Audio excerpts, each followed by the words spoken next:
Həmçinin Sovetlər ərazisində yaradılmış dövlətlərə baxın, türk dövlətlərə baxın. Başqırğızstan, Çuvaj, Yakutiya, Altay, Tuva, Xasakiya, Qaraçay, Çərkəz.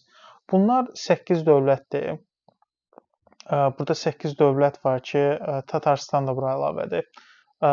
Ruslar tərəfindən yaradılıb. Yəni bundan əvvəl onların böyük bir tarixi, böyük bir zəngin mədəniyyəti, böyük bir dili və yaxud da əhalisi olmayıbdı. Misal üçün, mən bu dövlətlərin hazırki əhali sayını sizə vurğulamaq istəyirəm və bunların hamısı onların özləri deyil, ruslarla qatışmış vəziyyətdədir. Başqırğızstanda 1,2 milyon əhali yaşayır ki, onun 200 minə qədəri başqırd olduğu ortadadır. Yəni qalan əhali heç başqırd da deyil.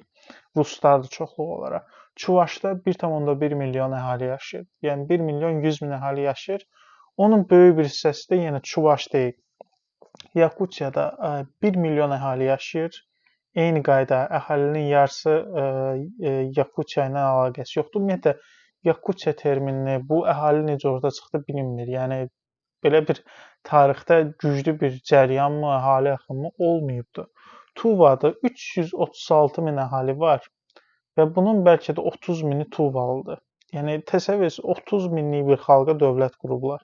Və həmin bunların, mən hələ danışmıram ki, həmin Sovet dövründə nə qədər əhalisi olub. Bu gün 30 mindir bunlar.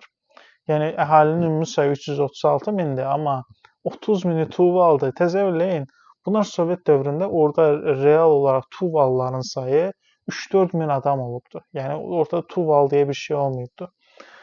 Karkaziya var, 525 min əhali. Eyni qayda Qaraçay, Çərkəz 468 milyon.